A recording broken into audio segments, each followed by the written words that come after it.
To open a new season of Maxwell en Route, The Art of Advocacy, Chiann Bao sits down with Daniel Kalderimis, author of Zest, where Daniel reflects on how philosophy, a change in perspective, and a season of soul-searching reshape his approach in his personal life. Along the way, he discovered that control, awareness, and reflections weren't just tools for healing, they were tools for advocacy. Daniel, I'm so pleased to have the opportunity to be here today with you. We're in Hong Kong, and this is Maxwell Podcast En Route. This book, this podcast, was inspired by our longtime conversation about your, at the time, upcoming book, Zest. This was presented, you previewed this at ICA Hong Kong, so it's quite appropriate that we're here today. Yeah. And then this book was published late last year? That's right. Right. And so here is a copy of the book, Zest, Climbing from Depression to Philosophy. Now, Daniel, you are a successful advocate, an arbitration lawyer. You've been around the world. You have a loving family. You've been doing this for 30 years. Now, so when we first started talking about the idea of this book, I was quite surprised. I'd like for you to share with us how you came to the idea of this book and what brought you to this moment. Well, thanks, Chiann. I should say it's a real pleasure to be here, and especially good to be back in Hong Kong. It was a slow process of getting to the book. It wasn't like I decided I had a book in me and was going to write it. It was quite the opposite. It was that I had been working away at my career, not 30 years, only 25 actually. And I had done a lot of those things that I had set out to do when I was much younger. And when I set out to do them, I didn't really think about it that hard, but I think I had in my mind's eye an idea that if I just did the next thing or the next thing or the next thing, eventually I'd get to a point when life I'd made it and life made sense, and I was really just happy and coasting along. And I wrote the book because that was not how it worked out for me. How it worked out was actually the sense of having climbed through all of these different stages of working through law firms and becoming a law firm partner, and then going to the bar, and I'm now a silk. So you can keep doing things, but realizing that none of those things were ever going to fill you up in the way that you had planned. And because that wasn't what I planned, I had a long process of soul searching to work out what would fill me up instead, because it wasn't all of these career milestones, which was hugely surprising to me because I've been so career oriented. Yeah, I mean, I think that many of us go through life staged. You know, we go through elementary school, high school, we graduate, and then it's the next notch, the next notch. And so you're not really reflecting on what actually fills you up. And so I think more of us than not have some association or can understand where you're coming from. But at what stage did you think, right, this is not quite right? And was it a moment, or was it an evolution of the where you were to where there was a moment where you thought, I can't do this without some intervention?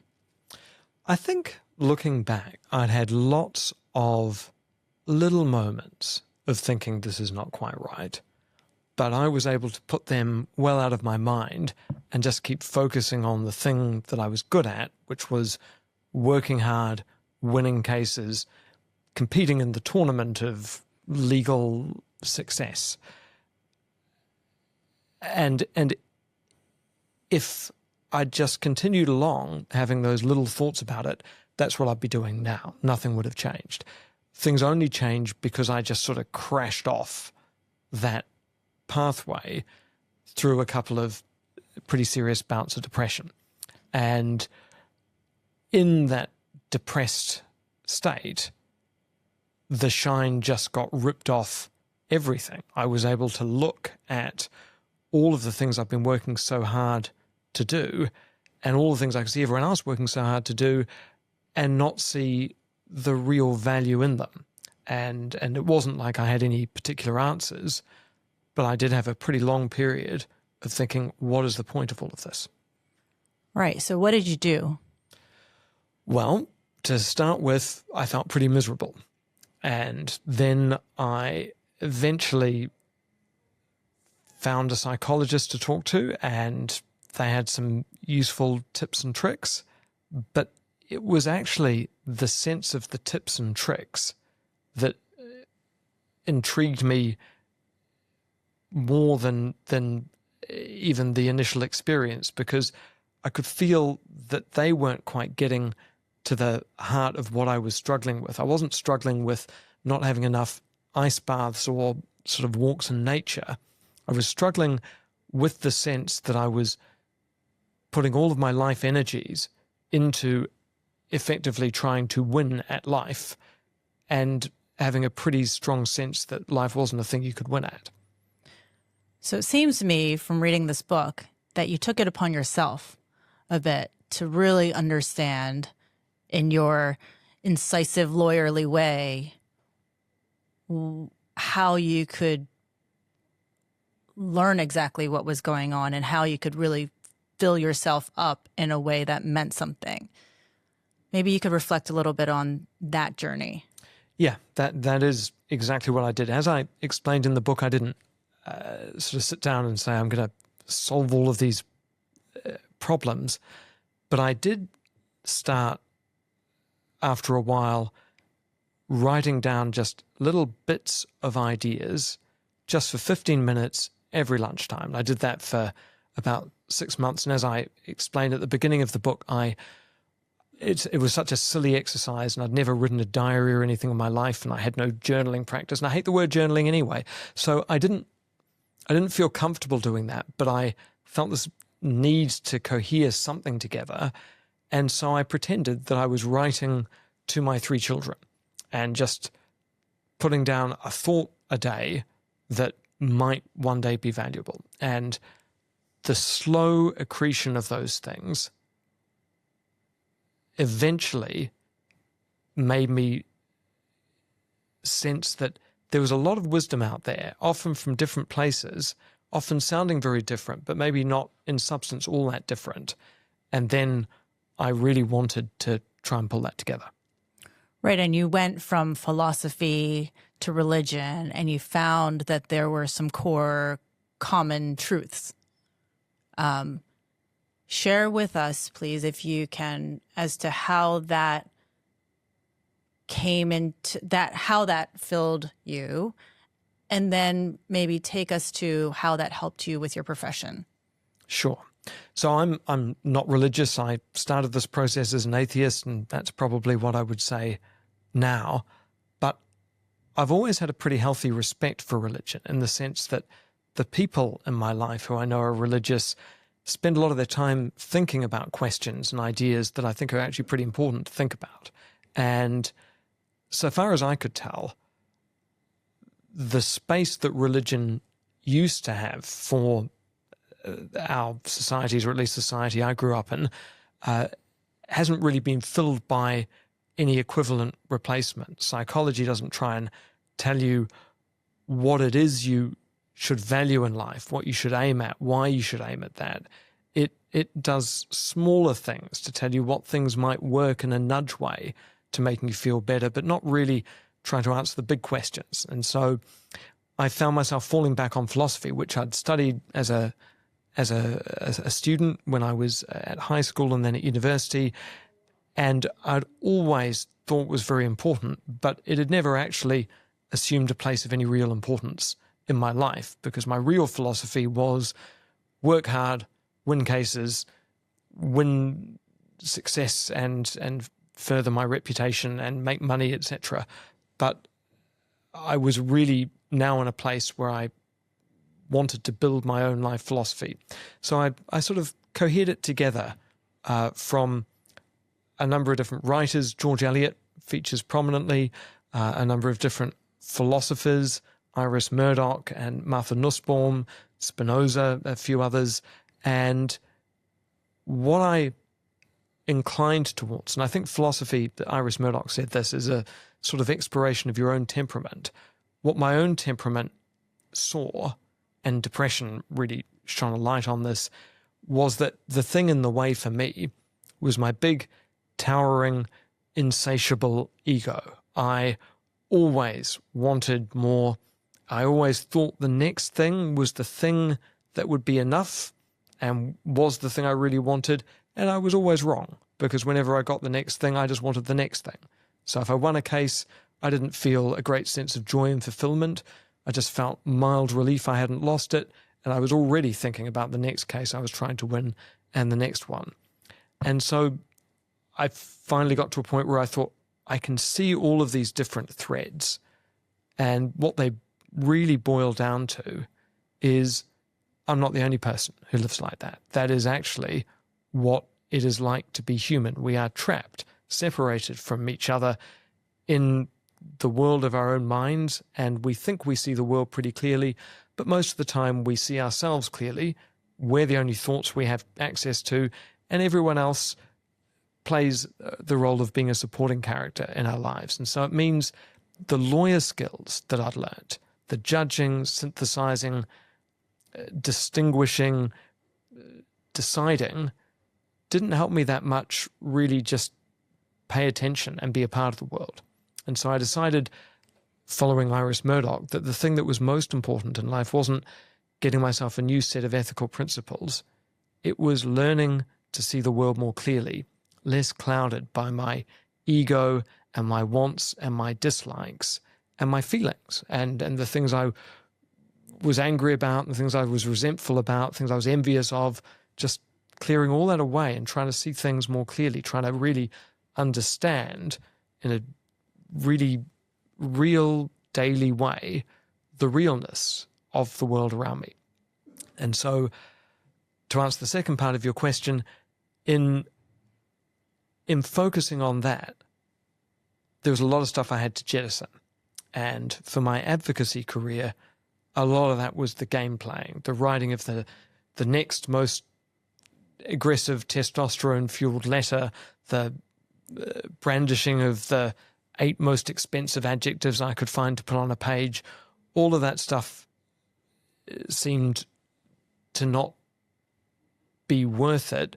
And the thing I was worried about with my advocacy career is that it might not be a very valuable thing to be doing in the first place, in the sense that if all you're doing is trying to make a more beautiful word salad than the person next to you, then maybe you are really just being a kind of sophist, the sort of person that Plato was always very suspicious of, someone who was good with words but didn't really have an ethical basis from which to use them.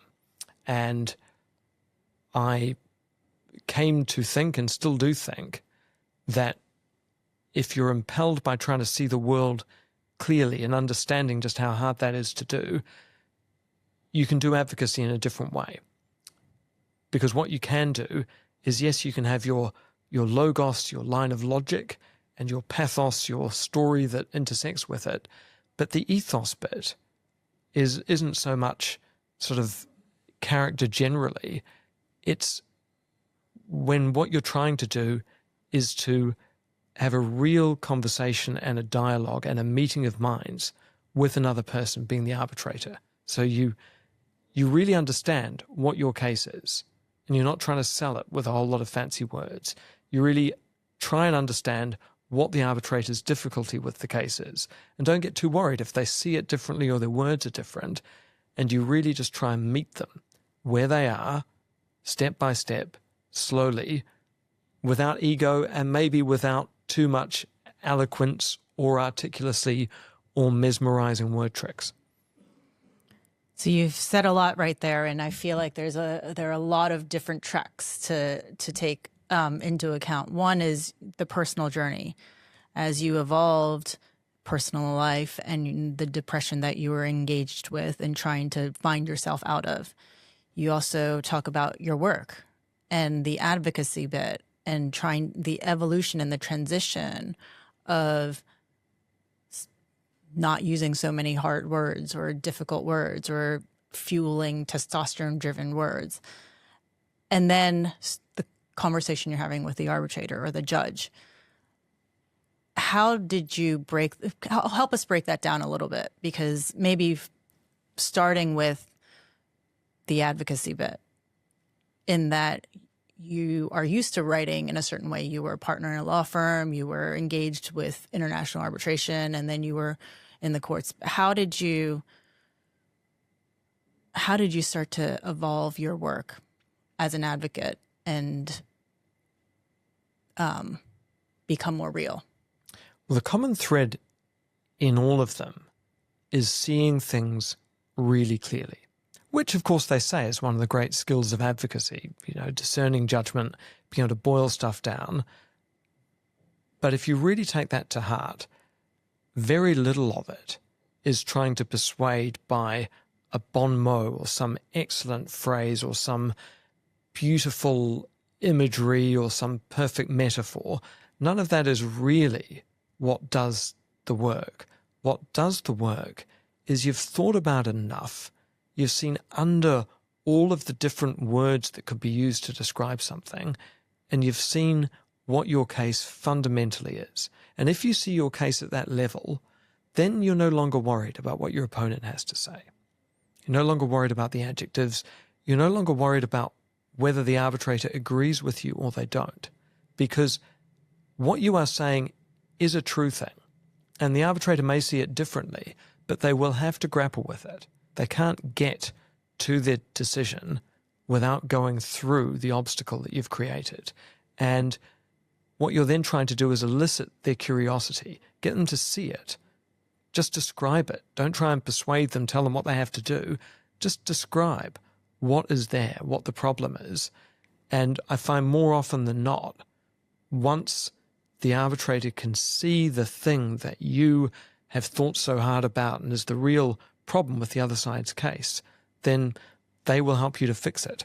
And maybe they'll do it differently than you will, but you don't have to lecture them to get them there. Right. And do you see that your evolution as an advocate has influenced others, those who you're before or those who you're engaged with? I mean, have you seen other advocates train like you or discipline themselves in a way that is much more succinct in effect and much more thoughtful? I mean, are we seeing an evolution of that, or are we seeing quite the opposite in AI and all the other ways in which to make our lives more efficient? Well, I live a strange life because I am an advocate in two different cultures. So I have my international arbitration advocacy, but I'm also a courtroom lawyer, a trial lawyer in New Zealand, and I do a lot of appellate advocacy as well. And taking that second culture, that courtroom advocacy, yes, I see a lot of people who understand that kind of advocacy and the merit of it. And also I've taught courses in advocacy now for well over 10 years.